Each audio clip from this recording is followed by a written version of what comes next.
বুক ব্যথা ও বুক ধড়ফড় নিয়ে হাসপাতালে আসেন অনেক রোগী। আমাদের সবারই আতঙ্ক থাকে, এই বুঝি হার্টের সমস্যা হলো। অনেক সময় বুকে ব্যথা প্যালপিটেশন হওয়ার মানেই হার্টের অসুখ নয়। এ ধরনের রোগীরা একটার পর একটা ইসিজি আর ইকোকার্ডিওগ্রাম, সিকেএমবি, সিবিস করতে থাকে।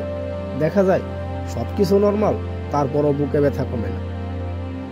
ও রোগীর টেনশন কাজ করে হার্টের অসুখের জন্যই বারবার ইসিজি ও ইকোকার্ডিওগ্রাম করে বেড়াচ্ছেন।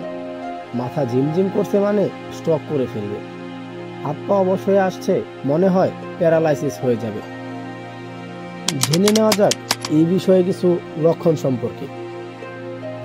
নাম্বার 1, হঠাৎ করে বুক ধড়ফড় করা, শ্বাসকষ্ট দেখা দেওয়া, মাথা ঝিমঝিম করা।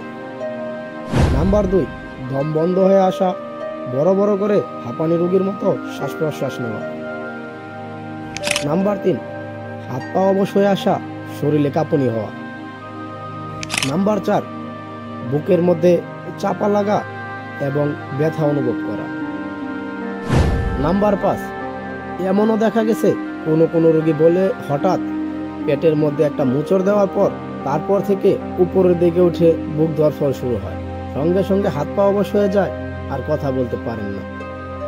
নাম্বার 6, বমি বমি ভাব লাগে, পেটের মধ্যে অস্বস্তি বোধ লাগে ও গলা শুকিয়ে আসা। নাম্বার 7, দুশ্চিন্তা থেকেও মাথা ব্যথা হতে পারে।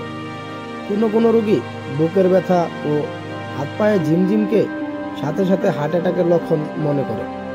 অনেকেই ঘুমের মধ্যেও স্বপ্ন দেখে দুশ্চিন্তায় ভুগেন। তাই এমনটা মনে হলে হেলা না করে চিকিৎসকের পরামর্শ নেওয়া উচিত। তো ভিউয়ার্স, কেমন লাগলো মানসিক রোগের শারীরিক লক্ষণ নিয়ে আজকের ভিডিওটি? অবশ্যই কমেন্ট বক্সে কমেন্ট করে জানাবেন। ভালো লাগলে আপনার বন্ধুদের সাথে শেয়ার করবেন। এরকম আরো নতুন নতুন ভিডিও পেতে আমাদের চ্যানেলটি সাবস্ক্রাইব করে পাশে থাকা বেল আইকনটি অন করে দিবেন। আবারও কথা হবে নতুন কোনো ভিডিওতে। সেই পর্যন্ত সুস্থ থাকবেন। আল্লাহ হাফেজ।